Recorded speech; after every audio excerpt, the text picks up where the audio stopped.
everybody. Welcome back to Read and Reread. My name is Angelia.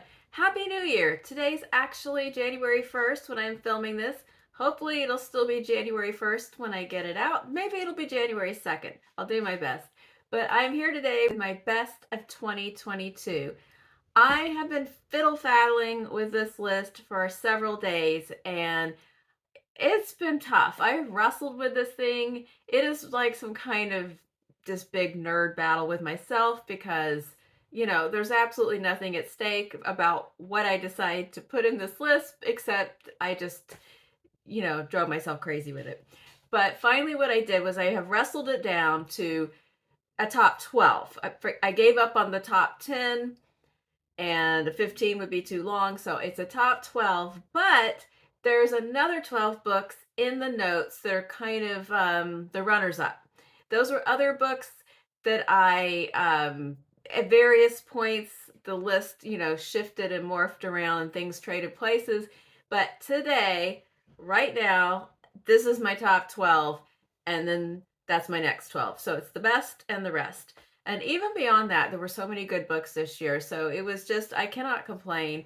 When I went back through my reading journals, there were just so many good ones. And there was only a few deads, really, probably because I just DNF'd and didn't put them in my journal. But there was not that many books that I actually read all the way through, and then I was disappointed.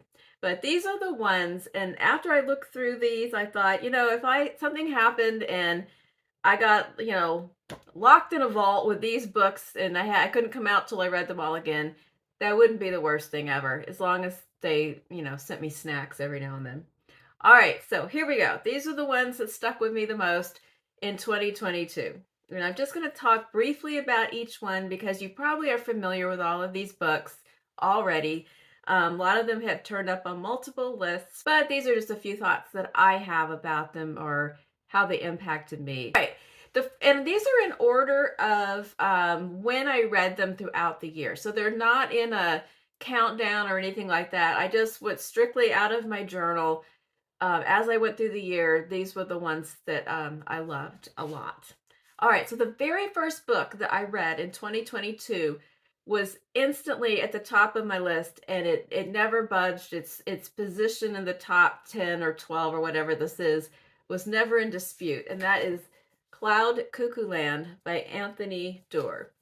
Now, I had previously read All the Light We Cannot See, and I had liked that book, but it did not adequately prepare me for the wonderment of Cloud Cuckoo Land. And this is a book that I have, I've heard other people talk about this, and a lot of people loved it like I do, and then it seems like the other people DNF'd it. I haven't heard from a lot of people who read the entire book and then they were like, eh. It was either total love or total bewilderment and DNFing. There is a lot going on in this book. It's long. It's got big book energy. It is set in multiple time periods. The set of books kind of reveals to me certain things that I think I kind of drift toward. Like, I like multiple time frames. I like complicated plots that end up knitting together, but you don't really understand it all till the end.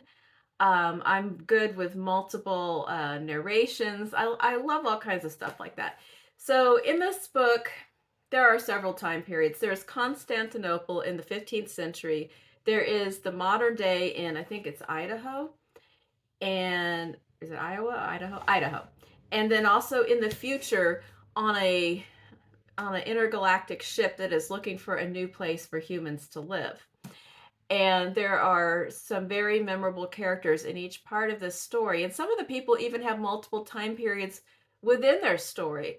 Like Zeno, who is an elderly man in the current day, but we also hear about him going back to when he was younger. And threading through all of their stories is an obscure Greek story that they all discover at different points in their lives. And then the people themselves have connections to one another that they really don't even know about throughout time and history. And it's very, very hard to describe this book briefly.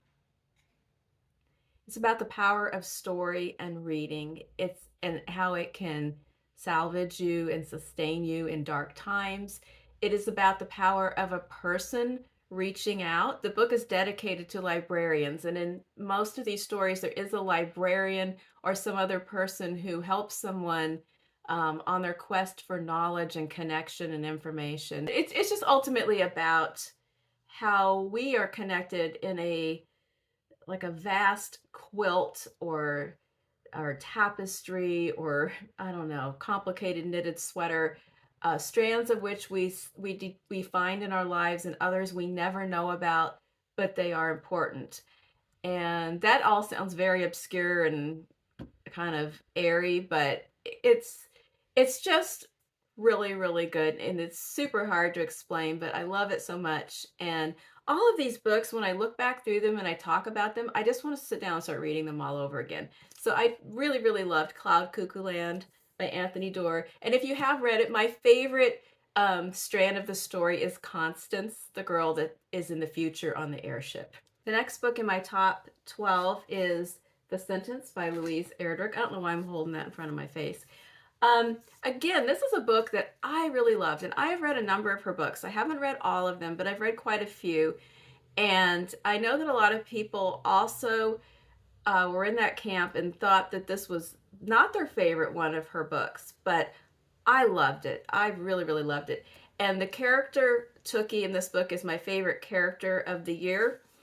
And this is about a woman, Tookie, who works in a bookstore in Minneapolis, and it happens to be Louise Erdrich's bookstore. Now, when I heard the setup of this book, that it was about her bookstore and that there was, a woman dies and then her ghost haunts the bookstore, I thought, is this going to be corny or what is this exactly? It is not corny at all.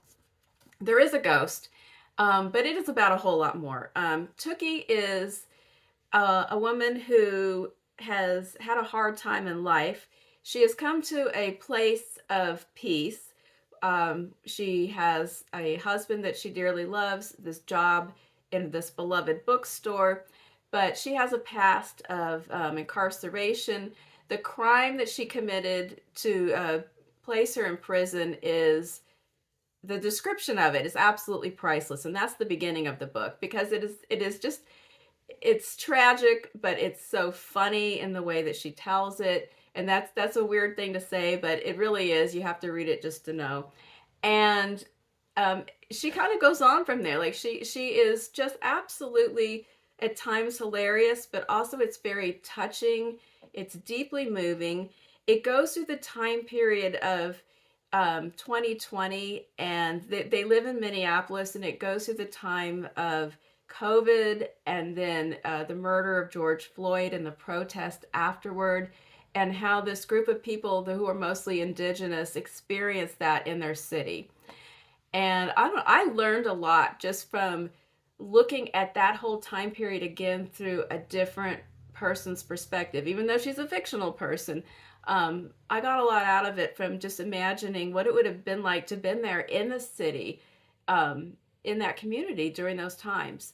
It's also about another book that is very much also about the power of books and reading, both to sustain people and connect people through different times in their lives. And I also really loved the reading lists that are in the back of this book. So this was a good one. I loved it. Then the next one was a surprise discovery. I discovered an author that I found out that a lot of people love this author, but I was totally unaware. I bought Still Life by Sarah Winman in a thrift store just because I thought it was pretty. And I read the description of the plot, and I thought, well, that sounds pretty good. It's $2, I'm going to take a chance. And I got home, and then I looked up some reviews, and they were really strong. And I thought, oh, well, good. I think I got a good deal. And then I read it, and I was floored at the wonderful story that was contained within these pages. It is one of those books that takes place over decades and decades, goes all through the saga of a found family. There is a young man named Ulysses who in World War II has a chance encounter with an art historian and a man that has a villa in Tuscany when they are kind of hiding out from some bombings. And fast forwarding a little bit in the future, he goes home to his town in England, and where he discovers that his wife now has a child, but it is not his child, although it kind of becomes his child. And anyway, he ends up by surprise inheriting this villa in Tuscany. And he migrates there with several other people, and then this wonderful saga ensues of a group of people who form a family in just amazing location. You will just want to move there and wish that you were part of their group so badly. And then it goes forward through the decades, and it is just, there's so much heart and warmth in this story. I loved it so much. The next book in my list is more of a speculative fiction, and it is Sea of Tranquility by Emily St. John Mandel. It can be read as a standalone, but I think it does benefit from reading The Glass Hotel first, because there's a lot of characters that cross over, and it's very interesting because when those characters appear in this book and they refer to the events of the previous book, they aren't exactly the same as they were in that book. Like, reality has been shifted somewhat. And it just, you get another layer of interesting things to think about if you have read the other book. But you don't have to. Sea of Tranquility, my complaint of this book is that it is too short. I read it and I wanted more, but this is all that I got. And it's another book that takes place in several time periods, including, and most of it is actually, well, one of them is in the past, like in the early 1900s, but most of them are in the future. And there's time travel, there's mystery, there's mysterious connections. You won't understand everything until you get to the end, and you need to pay attention to all the details. That's really all I'm going to say. If you read The Flap, you get a little more, but again, I think books that have all the multiple strands that you have to follow are very hard to describe without just sounding confusing, but I loved it. I love books like that, and I'm a sucker for time travel, so all of it worked for me. That was The Sea of Tranquility. Then, Then I read something a lot more realistic and grounded, and that was The Love Songs of W.E.B. Dubois by Honoree Fanonne Jeffers. This is another hefty one, but this one, I bought it and it sat around for a few months because I do experience big book trepidation, but I finally got into the mood to read it, and I was richly rewarded. And this, I don't believe in the great American novel, but I think this is a great American novel, and it is just a fantastic saga of a Black American family. And the main central character is Eileen Pearl Garfield, who's a woman who we watch her grow up from teens into her adulthood. And as she comes of age and during her studies in college, she begins to formally research her family history. But we're learning about it all along because we get pieces of her family story going all the way back to the very, very beginnings of people in America. So tracing all the way back to when there were indigenous people, and then white people arrived, and then they brought Black people over as slaves. And then, people did not stay separate in their little groups. They began to intermingle and intersect with one another. So there's a family tree in the beginning that is helpful from time to time to keep people straight, because there's a lot of people and there's a lot of time periods. It had been a while since I read this, and so I decided to look at some of these. I was reading my journal entries on them to kind of refresh how I describe these books for myself. And in my entry about the love songs of W.E.B. Dubois, I said that it was an American epic, a family history, and a coming-of-age story, and a tale about the visible and hidden costs of sexual abuse. Jeffries describes it as a Black feminist novel. And the historic story is riveting. I love how it comes together as Eiley begins to learn a lot about her family history. And then I kind of mentioned some specific family members that intrigued me a lot. But it's a really beautiful book. But that is kind of a trigger warning that there is a good deal of the legacy of abuse through a family generationally. So that is in there as well, in case that is not a good, space for you to read in right now. But it is really a beautiful book, and I do highly recommend it. All right, so moving from the realistic to the bizarre, we have Sleepwalk by Dan Chaon. I've talked about it before. I have not seen this book on anyone else's top 12 list. Somebody's asleep at the wheel because this is fantastic. It is weird. It is funny. It is suspenseful. It is the story of Will Bear, a man who has multiple identities. Not psychologically, but like he's got a bunch of aliases, and he works for a company where he is entirely off the grid and not in the system in any way. And he uses all these different burner phones and identities to get to do kind of shady jobs for this company. And one day his phones begin to ring, and some young woman manages to have all of his phone lines, and she's telling him that she's the daughter he never knew about. And at first he thinks his instincts and his background lead him to think this could be some kind of a trap or a hoax, and he probably should just, throw all these phones away and not listen to her. Then she laughs, and her laugh sounds exactly like his mother's. And so he begins to engage in talking with her as he goes on this road trip across America. It is set slightly in the future, and it's a little dystopian, but you pick up on it gradually just as he describes things that he sees in passing. You realize that things have changed and things are a little different. And anyway, as he goes along and talks to this woman, we find out more about him, his background. He finds out that what he thinks is true is not necessarily the whole story. And I just love this author, and this book was really, really good. I wish more people would read it. I highly recommend it. All right, I think we're in the second half now, in case you need to take a break or something. I'm going to have a sip of water. Pardon me. All right, so the next one I want to talk about is an older book, Parable of the Sower by Octavia Butler. This was memorable to me this year. This was my first book to read by Octavia Butler, and I was kind of blown away. I love a good dystopian novel, and I've read a lot of them. And as I started reading this, I began to think of other books, and especially The Road by Cormac McCarthy. And then, I had to double check that this book was written in 1993. And I'm going to go out on a limb and say I like this book better than The Road. This, let me just read this little blurb on the back to kind of sum up the beginning of the setting.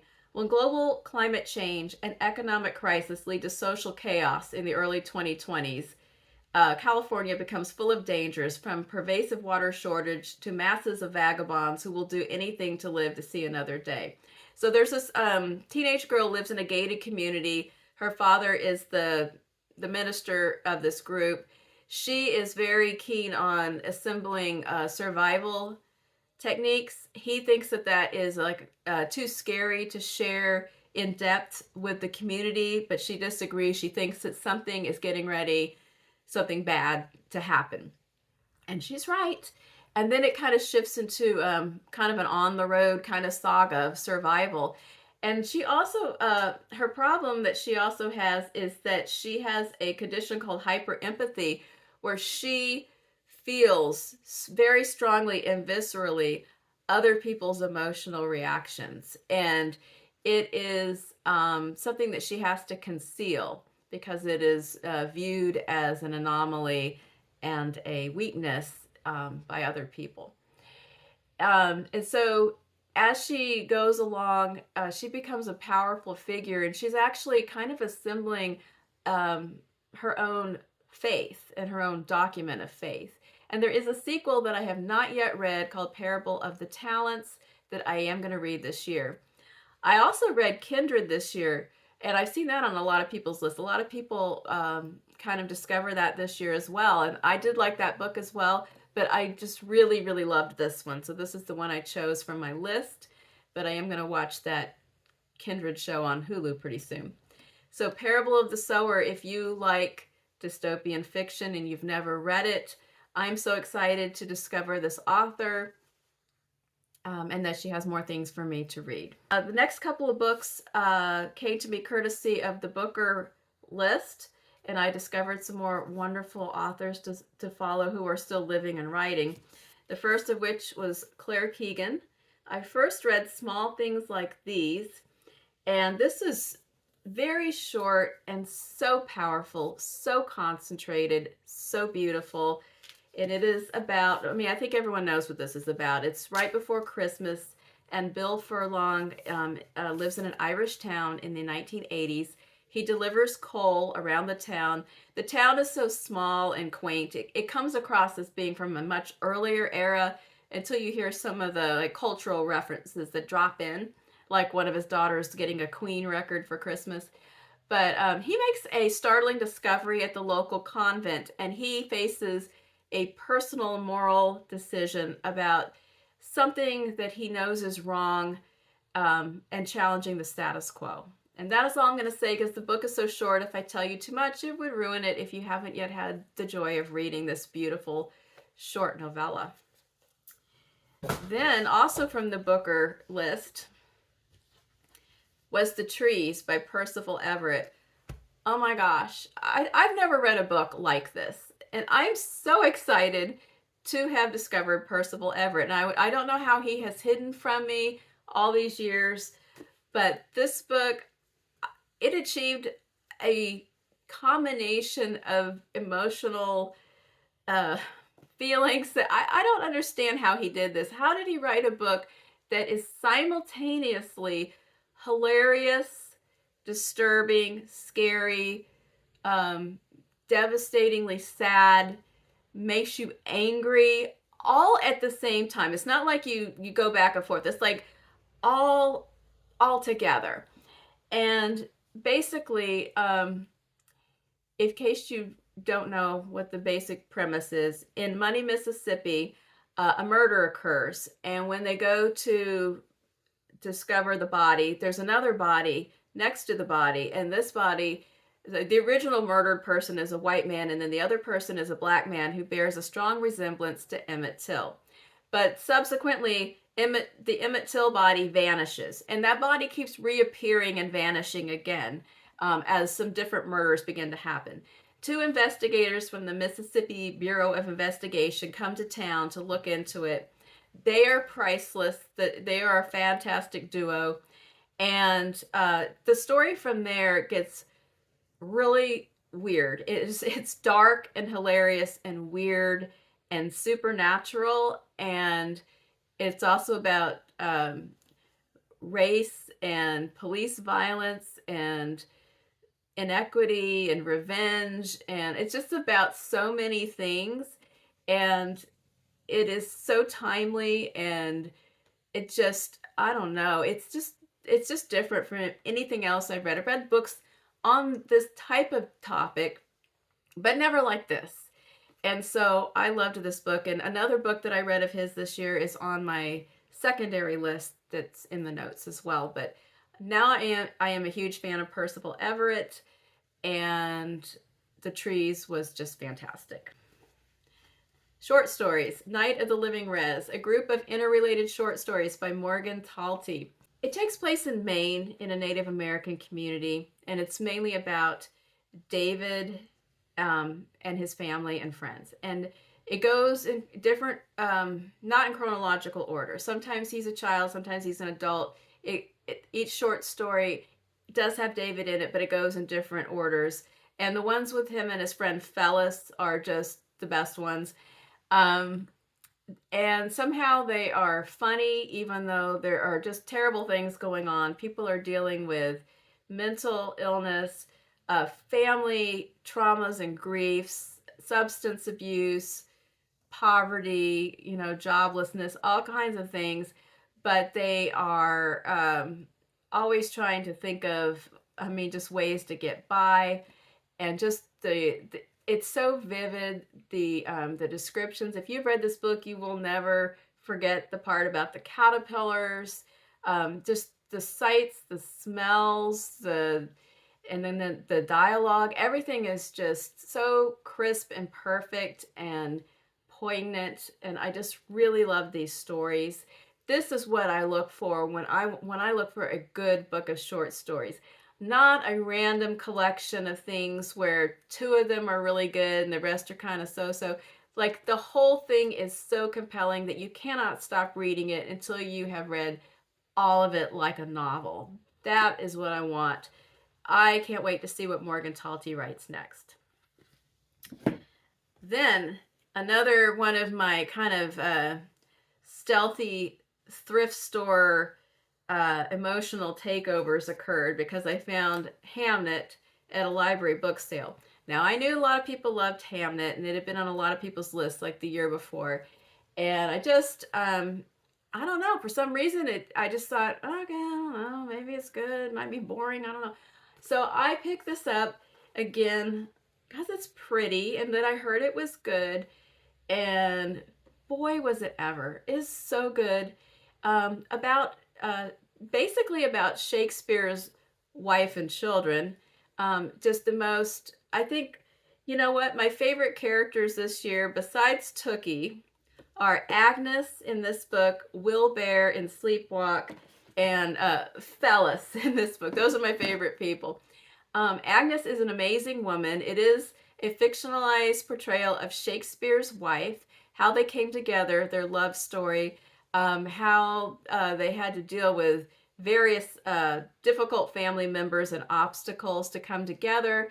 But really what it's about, the heart of it is how they deal with grief upon the loss of their son, Hamnet.